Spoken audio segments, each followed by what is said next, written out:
3장 9절에서 20절 말씀입니다. 그러면 어떠하뇨? 우리는 나오뇨? 결코 아니라. 유대인이나 헬라인이나 다 죄 아래 있다고 우리가 이미 선언하였느니라. 기록한 바 의인은 없나니 하나도 없으며 깨닫는 자도 없고 하나님을 찾는 자도 없고 다 치우쳐 한 가지로 무익하게 되고 선을 행하는 자는 없나니 하나도 없도다. 저희 목구멍은 열린 무덤이요 그 혀로는 속임을 베풀며 그 입술에는 독사의 독이 있고 그 입에는 저주와 독이 가득하고 그 발은 피 흘리는데 마른지라. 하늘과 우생이 그 길에 있어 평강의 길을 알지 못하였고 저희 눈앞에 하나님을 두려워함이 없느니라 함과 같으니라. 우리가 알거니와 율법이 말하는 바는 율법 아래 있는 자들에게 말하는 것이니 이는 모든 입을 막고 온 세상으로 하나님의 심판 아래 있게 하려 함이니라. 그러므로 율법의 행위로 그의 앞에 의롭다 하심을 얻을 죄가 없느니 율법으로는 죄를 깨달음이니라. 아멘.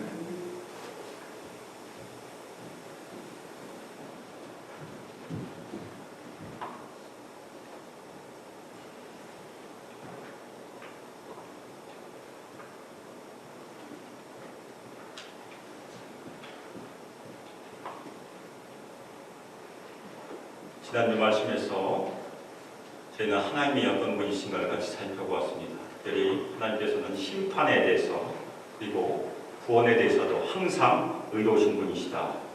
그 말씀을 같이 살펴보았습니다. 그리고 그 결론으로 저희가 이 땅에서 해야 될 일은 하나님을 아는 지식에서 계속해서 성장해야 된다.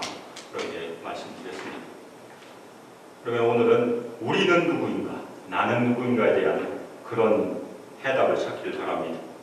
저희가 이 땅에서 예수를 믿는 그리스도인으로서 추구해야 될 두 가지가 있습니다. 하나는 하나님은 누구신가, 그 지식을 계속해서 찾아가야 돼요. 또 하나는 나는 누구인가. 근데 세 번째도 있어요. 사실 우리는 누구인가, 우리 교회는 누구인가. 그 세 가지가 우리가 늘 대답해야 되는 중요한 질문입니다. 그러면 어떻게 자신을 알 수 있을까요? 하나님을 바르게 알아가는 것이, 거꾸로 우리 자신을 더 알아간다는 것이 성경에서 저에게 제공한 가장 중요한 진리입니다. 저희가 하나님을 더 가까이 알게 되면 저희가 얼마나 더 부족한지를 알게 된다는 것입니다. 하나님께 가까이 가는 사람들은 교만을 꺾게 돼 있어요. 사도 바울도 맨 마지막에 자신을 뭐라고 표현했습니까? 나는 죄인 중에 괴수다. 그것이 사도 바울의 마지막 고백이, 하나님께 가까이 간 바울의 고백이 그랬다면 우리의 고백도 궁극적으로 그래야 되리라 믿습니다. 바울은 하나님께서 절대적으로 의로우시고 절대적으로 신실하시고 절대적으로 참되시고 거룩하시다, 그 말씀을 증거한 다음에 오늘 말씀에서는 정반대 얘기를 해요. 유대인을 대표로 한 사람은 어떤 사람인가, 인간은 어떤 상태에 있는가, 바로 그 내용이 오늘 말씀입니다. 오늘 말씀에서 보면 먼저 모든 사람을, 유대인이건 헬라인이건 이방인이건 구분 없이 모든 사람은 다 죄 아래에 있다. 그것을 선포해요. 오늘 말씀 9절에 보면 그러면 어떠하냐, 우리가 더 나으냐, 사도 바울이 질문합니다. 지난주 말씀에 보면 유대인들이 하나님의 율법을 가지고 있고 하나님과의 언약을 가지고 있기 때문에 장점이 있다, 유익이 있다고 그 얘기를 했어요.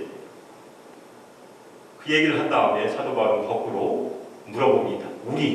나와 우리 유대인들은 다른 이방인들보다 더 나냐? 그럼 대답은 분명히 예스라고 할 수 있을 거예요. 왜냐하면 우리가 율법을 가지고 있고 하나님과의 언약을 가지고 있고 언약의 표징으로 할 일을 다 받았으니까. 근데 사도 바울은 정반대 대답을 합니다. 또 아주 강하게 대답해요. 결코 아니다. 이 결코 아니다는 말은 신약성경에 2번 등장합니다. 아주 강한 부정입니다.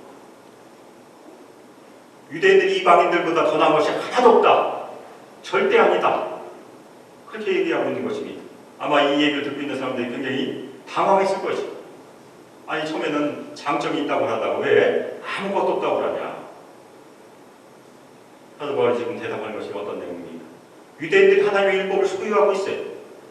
하나님과의 언약도 가지고 있어요. 그 장점이 유대인들의 죄에 대한 하나님의 심판을 면제하게 하지 못한다는 얘기입니다. 유대인들도 범죄하면 다 하나님의 심판대 앞에 서야 된다는 그 얘기를 하고 있는 것입니다. 그래서 결론으로 바울은 뭐라고 얘기합니까? 유대인이나 헬라인이나 다 죄 아래에 있다. 그 얘기를 이미 선언했다고 얘기합니다. 이 선언한다는 말은 우리가 공표하다는 얘기가 아니고 법정으로 끌고 가서 죄를 고발하다는 그 얘기입니다. 하나님의 법정에 이미 유대인들도 데리고 가고 이방인들도 데리고 와서 사도 바울이 유대인들의 죄도 고발을 했고 이방인들의 죄도 고발했다고 얘기합니다. 실제 그랬어요. 저희가 로마서를 이미 살펴본 내용이 그 내용입니다. 로마서 1장에서 1장 18절에서 32절까지가 이방인들에 대한 고발이었었어요.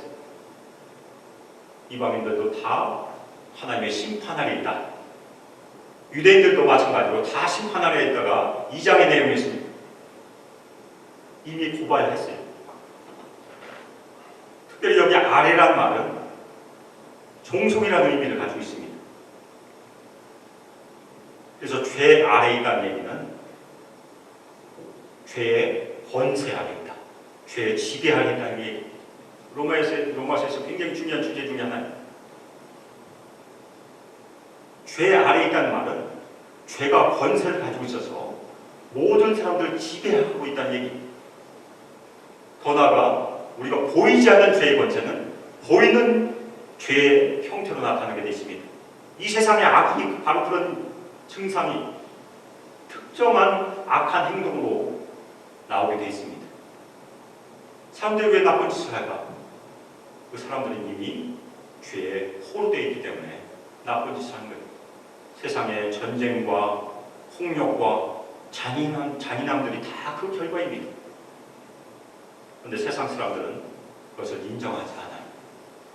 모든 사람이 죄 아래 있다는 말을 좋아하지도 않고 받아들이려고 하지 않아요. 세상 사람들은 인간이 악을 행할 수 있는 경향성에 대해서는 다 인정합니다.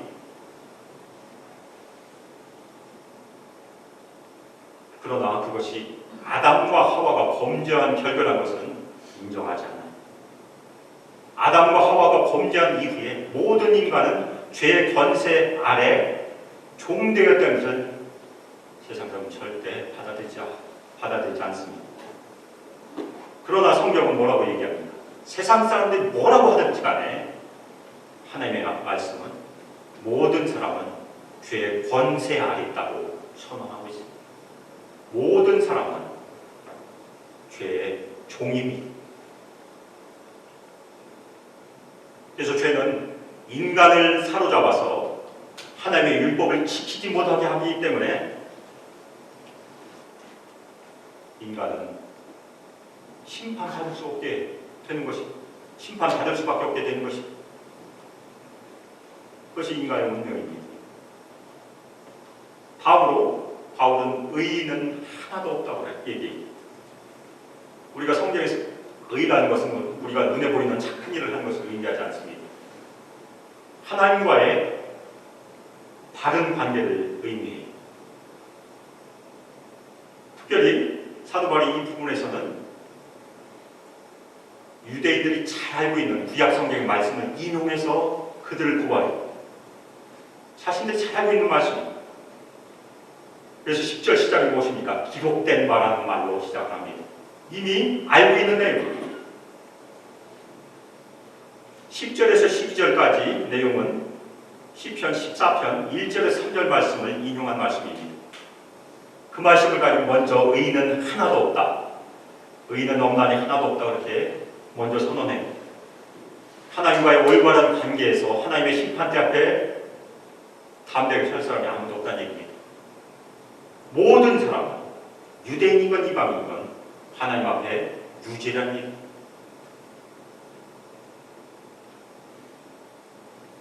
다음 문제는 무엇입니까? 세상 사람들의 문제는 하나님을 깨닫는 자도 없고 하나님을 찾는 자도 없다. 그렇게 바울이 설명합니다. 이미 불의한 자들의 문제, 이방인이건 유대인이건 불의한 사람들의 문제는 하나님을 하나님으로 합당하게 여기지 않는 것이라고 바울이 얘기했습니다. 하나님께 합당한 예배를 드리지 않는 것이 모든 사람들의 문제예요. 마찬가지로 똑같습니다. 하나님께 합당한 영광을 드리지 않는 사람들의 문제, 죄의 근본은 하나님을 알지도 못하고 깨닫지도 못하고 더 나아가서 찾지도 않는다는 얘기입니다. 하나님을 깨닫고 찾고 따르는 데 실패한 사람들의 증상이 무엇입니까? 바로 그 다음 말씀입니다. 12절의 말씀이 다 치우쳤다. 이 치우치다는 말은 우리가 정도를 가다가 차가 곁길로 나가는 것을 치우친다고 얘기합니다. 그러면 어디로 가죠? 사고 나게 돼 있습니다. 하나님을 모르는 사람들의 결과가 다 사고 나게 돼 있습니다. 그 다음에 우리가 하는 일이 다 무익해요. 그리고 결론적으로 선을 행하는 자는 없고 하나도 없다. 하나님의 눈에는 인간의 모든 행위가 하나님께 합당한 행위로 받아들이지 않는다는 얘기입니다. 10절에 의인은 없고 하나도 없다와 12절에 선을 행하는 자는 없고 하나도 없다는 말이 처음과 끝으로 잘 연결이 됩니다. 똑같은 말이에요. 따라서 사람의 비극, 인간의 비극은 하나님께 합당한 선을 올려드리지 못한다는 데 있습니다. 우리가 선을 행하려고 애를 쓰지만 궁극적으로는 실패할 수밖에 없다. 사도 바울이 나중에 그 얘기를 설명해줘요. 죄의 문제가 얼마나 심각한지를 나중에 저희는 알게 될 것입니다. 따라서 사도 바울이 오늘 말씀에서 강조한 것은 하나님 앞에는 의인은 하나도 없다. 하나님 눈에는 모든 사람은 다 죄인이다. 그 얘기. 그 다음에 그 얘기를 한 다음에 사람들의 범죄상을 폭로합니다. 물론 우리가 생각으로 먼저 범죄해요. 우리의 잘못은 마음부터 시작합니다. 마음은 이미 우리가 얘기한 내용이 있습니다. 우리가 하나님을 깨닫고 찾고 따르지 못하는 것이 우리 마음속에 있어요. 하나님을 두려워하지 않으니까. 그 다음에 그것은 말로 전해집니다. 모든 사람은 말로 범죄한다. 인간의 죄악이 말에도 분명히 나타남을 역시 구약성경의 말씀을 인용해 설명합니다. 13절에서 14절까지가 말에 대한 내용인데 구약성경 시편 5편 9절과 140편 3절 그리고 10편 7절을 인용해 설명합니다. 그런데 그 내용은 아주 적나라해요. 인간의 말에 아주 파괴적인 특성을 잘 얘기해주고 있습니다. 그들의 목구멍은 열린 무덤이다. 말이 나오기 위해서 꼭 거쳐야 될 곳이 어디입니까? 말이 속에서 나와서 목구멍을 거치게 되어 있습니다. 그런데 속에서 나온 것, 그것이 열린 무덤이라는 것은 우리 속이 어떻다는 얘기입니까? 내면이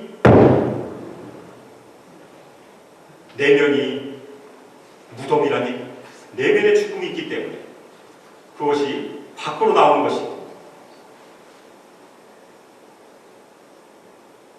우리 내면이 전적으로 타락하고 있기 때문에 우리가 목구멍을 통해서 내뱉는 말도 사람들을 세우기는커녕 해치고 상하게 한다는 그런 얘기입니다. 말의 결과는 사람들을 상하게 하고 있습니다. 그 다음에 목구멍을 거쳤으니까 어디로 옵니까? 혀로 와요. 말은 혀를 통해서 전달됩니다. 혀로 속임을 일삼는다 얘기하고 있습니다. 목구멍을 거쳐서 혀로 내뱉는 말이 아첨과 거짓을 내뱉는 말이라는 얘기. 그 다음에 혀를 통해서 말은 어디까지 옵니까? 입술을 통해서 나오게 돼 있어요. 사도 바울이 아주 사례들을 얘기합니다. 목구멍과 혀와 입술. 입술은 독사의 도구라고 얘기합니다. 얼마나 적나라한 표현입니다. 그래서 결론적으로 우리 목구멍과 혀와 입술 통해서 내뱉는 말은 14절에 있는 것처럼 그 입에는 저주와 악독이 가득하다. 결론 짓고 있어요. 그런데 말로만 우리가 범죄하지 않습니다. 우리 생각이 범죄하면 말로 표현되게 되어 있고, 더 나가면 우리 손과 발로 범죄하게 되어 있습니다. 행동으로 범죄합니다. 그래서 모든 인간은 행실로 범죄한다고 사도 바울이 얘기합니다. 그것이 15절과 17절 말씀인데, 이것도 이사야 59장 7절에서 8절을 인용한 말씀입니다. 첫 번째 내용은 그 발은 피 흘리는데 빠른지라. 인간은 피를 흘리기 위해서 너무나 빨리 달리고 있어요. 그래서 우리가 늘 신문을 통해서, TV를 통해서, 우리 뉴스를 통해서 뭘 보고 있습니까? 살인과 폭력의 존재를 매일매일 보고 있어요. 그 다음 인간의 비극은 무엇입니까? 파멸과 고생이 그 길에 있다. 자신의 길에만 있으면 얼마나 좋겠어요. 자신만 망하면 됩니다. 그런데 이 파멸과 고생은 다른 사람에게 우리가 부과한다는 것이 더 문제입니다. 다른 사람에게 파멸과 고생을 부과하는 것이 인간의 문제입니다. 그것이 인간의 악함입니다. 그래서 인간의 폭력과 잔인한 행동으로 인해서 인간의 길에는 절대 평강이 없다. 평화가 없다고 17절에서 고발을 하고 있습니다. 그러면 이 말로써 범죄하는 것, 행동으로 범죄하는 것의 가장 근본적인 이유는 어디에 있겠습니까? 그것을 18절에서 사도 바울이 설명합니다.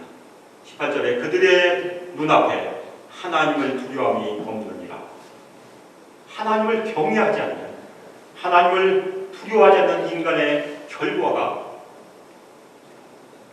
말로, 생각으로, 행동으로 사람들을 미워하고 공격하고 폭력을 일삼고 심지어는 죽이기까지 한다는 얘기입니다.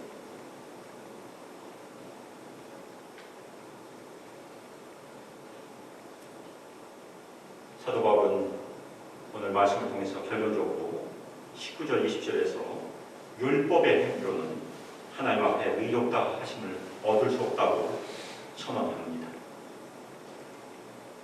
지금까지 사도 바울이 설명한 인간의 참혹상, 그것을 고발한 후에 바울이 결론적으로 말한 내용입니다. 19절을 보면 바울은 유대인들과 자신이 공통적으로 이해한 것을 설명해 줍니다. 그래서 우리가 알거니와, 우리는 다 한다는 얘기, 유대인이면. 그래서 율법이 말하는 말은 율법 아래에 있는 자들에게 말하는 것이다, 그렇게 얘기하고 있습니다. 율법이 말하는 것은 율법의 영역에 속한 사람들에게만 해당되는 것입니다. 그래서 율법이 주어진 것은 사도 바울이 모든 입을 막고 온 세상으로 하나님의 심판 아래 있게 하려 함이라고 말하고 있습니다. 그런데 여기서 모든 입을 막는다는 것은 유대인들이 하나님의 법정에 갔을 때 자신들이 스스로를 변호하지 못하는 그 내용을 설명하고 있습니다. 하나님의 법정에서 더 이상 할 말이 없어서 입을 가린다는 그 표현이 모든 입을 막는다는 것입니다. 유대인들이 더 이상 할 말이 없습니다. 그러면 이방인들 할 말이 있겠습니까? 없다는 얘기입니다. 그래서 그 다음 나오는 얘기가 온 세상, 바로 유대인을 제외한 이방인들이 온 세상인데, 온 세상이 하나님의 심판 아래 있게 하려 함이라 설명하고 있습니다. 유대인들이 생각으로 범죄하고 말로 범죄했고 행실로 범죄해서 다 하나님의 심판대 앞에 서고 그 입이 봉해졌을 때 이방인들도 똑같다는 얘기입니다. 그래서 사도 바울은 이 시절에 율법의 행위로는 하나님 앞에 의롭다 하심을 얻을 유체가 없다고 선언하고 있습니다. 이 율법의 행위는 저희가 알고 있는 구약 성경에 기록된 그 율법의 요구대로 하는 선한 행위입니다. 그런데 이 유대인들이 율법의 행위로 의롭다 하심을 얻지 못하는 중요한 이유는 어느 누구도 율법이 요구하는 그 모든 일을 다 지켜 행할 수 없다는 얘기입니다. 저희가 율법을 지키기 위해서 외형적인 순종을 할 수 있을지도 모릅니다. 그렇지만 우리 내면에서 계속해서 일어나는 그 악한 욕망을 끊고 제어할 수 있는 능력 있는 사람은 아무도 없습니다. 우리 안에 악한 욕망, 탐심을 제어할 수 있는 사람은 아무도 없습니다. 따라서 모든 사람은 유대인이건 이방이건 다 하나님 심판대 앞에 서게 된다는 것입니다. 그래서 끝으로 사도 바울은 율법의 기능을 설명해 줍니다. 율법은 여기까지만 할 수 있다는 것입니다. 그 내용이 무엇입니까? 죄를 깨닫게 하는 그 일을 한다고 얘기합니다. 갈라디아서에도 사도 바울이 율법의 기능을 몽학선생이라고, 옛날 성경에 그렇게 번역이 되어 있습니다. 몽학선생, 가정교사라고 저희가 생각할 수 있는데, 예수님께서 오시기까지 유대인들을 인도할 수 있는 기능까지만 하는 것이 율법의 기능입니다. 그러면 우리는 무엇으로 구원받았습니까? 율법의 행위로 구원받으신 분 여기 혹시 있습니까? 아무도 없어요. 다 예수를 믿음으로 구원받은 하나님의 백성들입니다. 아멘입니까? 우리는 누구의 권세로 구원받았습니까?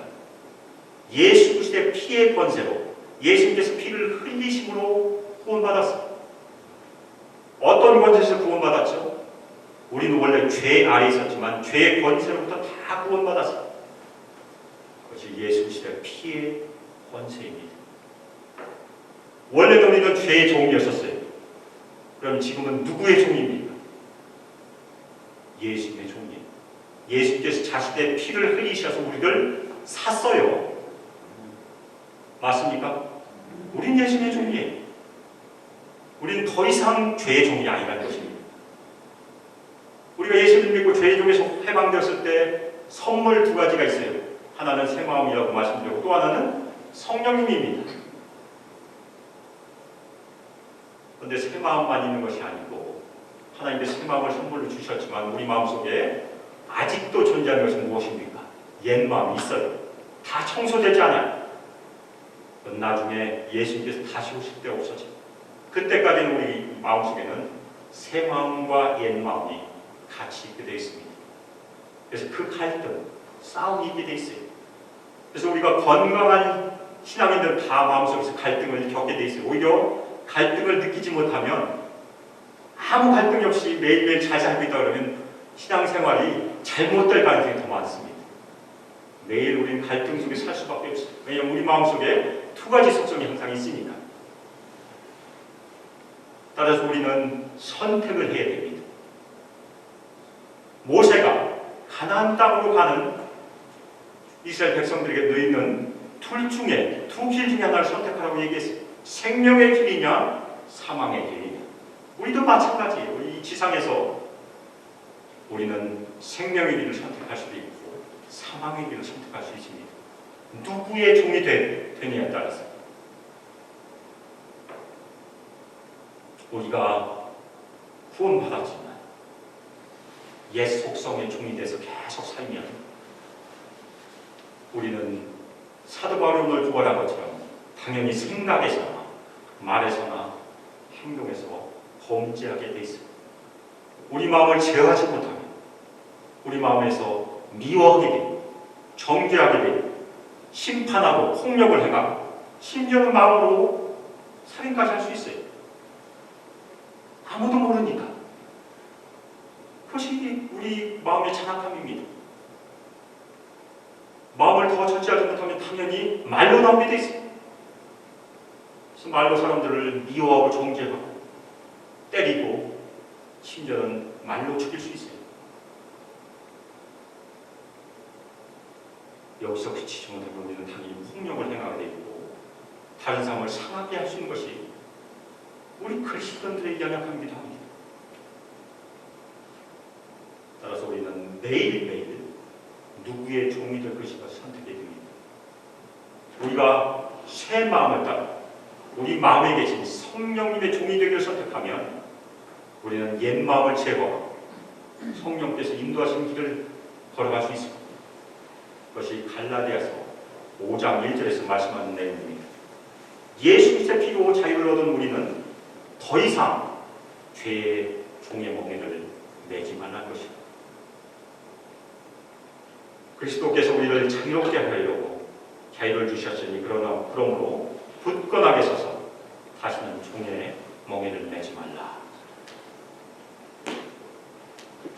우리가 옛 속성의 종이 되지 않기 위해서는 성령의 종이 되어야 합니다. 매일 기도할 때마다, 아침에 하나님께 기도할 때마다 우리 스스로가 예수님의 종이심을 고백하시길 바랍니다. 우리가 성령님의 종이 되었음을 고백하시길 바랍니다.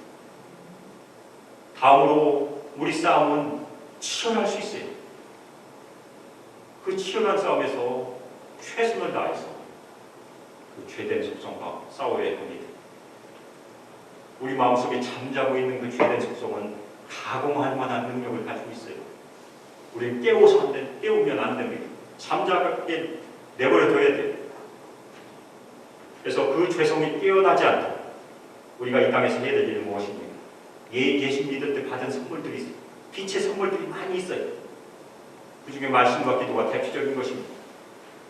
그 모든 능력들, 빛의 능력들을 다 동원해서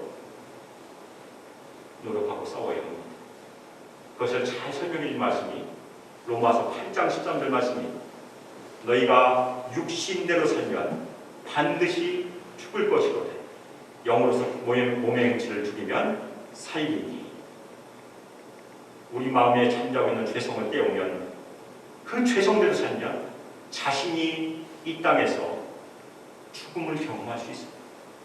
우리 영혼이 구원을 받았더라도 이 땅의 생명은 죽음을 경험할 수 있는 것입니다. 자신만 죽음을 경험하면 괜찮겠지만 더 안타까운 것은 자신의 옆에 있는 사람, 배우자나 자녀나 더 나아가서 매일 만나는 우리 사업장이나 직장에서 만나는 동료들까지도 해를 당하게 되어 있습니다. 따라서 우리는 뭘로 살아야 됩니까? 영으로서 성령의 능력으로 살아야 된다는 얘기입니다. 성령의 능력은 우리의 죄성을 잠재울 수 있다는 얘기입니다. 우리가 성령의 능력을 살게 되면 우리 지상의 삶은 생명으로 풍성할 것이고 우리 배우자도 생명을 얻게 되고 자녀도 당연히 생명을 얻게 되고 우리 직장에서나 사업장에서 만난 사람들도 우리를 통해서 생명을 얻게 되는 것입니다. 마지막으로 우리가 성령의 종으로 살기 위해서 새 마음 따라 살기 위해서 매일 성령 충만함을 받기를 기도해야 됩니다. 그것이 에베소서 5장 18절 말씀입니다. 술 취하지 말라. 이는 방탕한 것이니 오직 성령으로 충만함을 받으라. 술 취한다는 것은 술의 권세 아래에 있다는 얘기입니다. 술에 사로잡힌 것이. 처음은 사람이 술을 마셔요. 그 다음에는 누가 누구를 마십니다. 술이 술을 마셔요. 술이 취하면 술이 자동적으로 술을 마시게 합니다. 더 지나가면 누가 누구를 마십니까? 술이 사람을 마십니다. 그것이 술 취한 상태입니다. 그것은 세상의 권세를 대표합니다. 이 세상의 권세는 우리를 사로잡는 능력이 있어요. 그래서 우리는 최선을 다해서 이 세상의 권세와 우리의 죄된 속성에서 나와야 될 것입니다. 그러기 위해서 성령 충만함을 받으라고 사도 바울이 권면하고 있습니다. 그래서 매일 우리가 기도할 제목이 무엇이라고 했습니까? 우리는 예수님의 종입니다. 성령님의 종입니다. 고백하시고 그 다음에 오늘 하루를 능력 있게 살 수 있도록 성령으로 채워주세요. 그렇게 기도해야 돼요. 우리 능력으로는 이기지 못해요. 우리는 다 믿습니다. 예수 그리스도의 피의 능력으로 죄의 권세에서 자유를 얻었음을 다 믿습니다. 아멘입니까? 그리고 이 땅에서 자유를 얻은 사람의 권세로 사시길 예수 그리스도의 이름으로 축복하며 기도합니다. 우리가 더 이상 종의 신분을 사는 것이 아니고 하나님의 아들과 딸의 신분, 예수 그리스도의 이름을 가지고 있는 나사렛 예수 그리스도의 피의 능력을 가지고 있는 사람으로 사시기를 예수 그리스도의 이름으로 축복하며 기도합니다. 성령 충만함을 받아서 성령의 능력으로 우리를 사로잡으려 매일매일 다가오는 그 허다한 죄와 싸워 승리하는 삶을 다 사시기를 예수 그리스도의 이름으로 축복하며 기도합니다. 이 시간 합심해서 기도하겠습니다. 오늘 말씀 우리는 다 죄의 권세 아래 있었습니다. 그렇지만 예수 그리스도의 피의 능력으로 우리를 구원하여 주셨어요. 그 하나님의 은혜에 저희가 감사하고 아직도 우리에게 그 능력을 주셨습니다. 예수 그리스도의 피의 능력, 예수 그리스도의 이름의 능력이 우리에게 있습니다. 그래서 매일매일 하나님께서 우리에게 제공하시는 그 성령의 능력으로 우리를 충만하게 채워주시고 성령의 능력으로 우리를 사로잡으려고 다가오는 그 허다한 죄와 싸워서 이길 수 있도록 우리를 지켜주시길 이 시간 합심해서 기도하겠습니다. 이제는 주 예수 그리스도의 은혜와 하나님의 사랑과 성령 하나님의 교제가 이 땅에서 더 이상 죄의 종이 아니며 예수 그리스도의 피의 능력으로 말미암아 성령의 종이 된 것을 감사하고 매일매일 고백하며 이 땅에서 성령 충만함, 성령의 능력으로 예수 그리스도를 증거하며 저희를 사로잡아오는 죄와 싸워 넉넉히 승리하기를 결단하며 이 예배당을 떠나는 저희 수많은 성도들 위해 성령의 능력, 성령의 충만함으로 함께하기를 주 예수 그리스도의 이름으로 축복하며 기도합니다. 아멘.